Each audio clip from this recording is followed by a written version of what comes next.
Šaukštas proto. Iš asmeninio dienoraščio 2000 kažkelintų metų birželio 8. Nuo ryto palaipsniui virtau ne tai, kad diglė kiaulė, dideliu ugnimi dvėsuojančiu drakonu. Prasidėjo tai viskas labai tykiai. Gėriau savo vandenį ir probiotikus ant šiltų lentų, varlės kurkė, vyturiai čiulbėjo, žolė garino per naktį iškritusi lietų. Tada teko išsirauti iš savo sėdėjimo, nes kažkam trukdė žolė ir ją teko kirpti. Na, tarkim, gal iš tiesų trukdė. Nukirpau. Todėl nespėjau pavalgyti.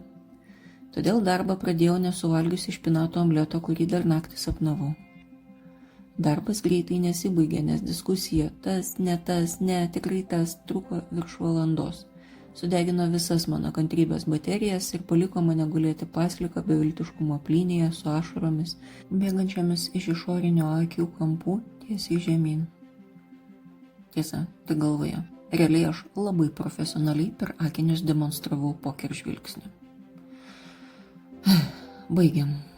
Sėdžiu visą pasišiaušus, bijau kostelėti, kad ko nenudeginčiau, nes erzina viskas. Bandau prisiglostyti po vieną spyglį iš eilės ir kažkaip atgauti pradinę formą, nes seglute būti nemoku. Bandau rasti atsarginių baterijų tai visai energijai, nes žinau, kad po to jos taip lengvai negausiu. Arba užsižiūrėjau, arba nepavyko, nes po geros valandos jau sėdžiu be jėgų, bet vis dar pasišiaušus. Viena iš geriausių minčių būtų pamiegoti arba pažiūrėti į bitės ir kamanės skaičiuojančias facelijų žiedus. Bet tvirtai laikausi už ledų pagaliuko ir žygioju per parduotuvę.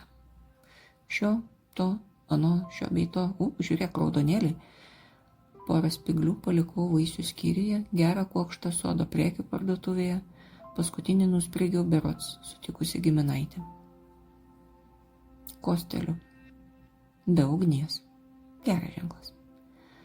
Pakeliui ant krūmo supasi žaliukė ir kažkur palei užantį sukutena malonumas. Netolimoje ateityje manęs laukia vyšnių gėrimas ir šita mintis mane galutinai išlydo. Gaila aišku, kad ta visa ugnis kažkur pasimetė. Kita vertus, gal ji ir yra ta rami, lygi ir žvilganti lavos upė, kurią aš kasdien slystu. Gal, mirkteli man vidinis drakonas, kurį nežinojau turinti. Na ką, sėlinam toliau. Aš Monika Kuzminskaitė, sveikatos ir mitybos psichologė, padedu spręsti kasdienius ir sudėtingus elgesio, mąstymo ir emocijų klausimus. Rašau, skaitau paskaitas, teikiu psichologinės konsultacijas.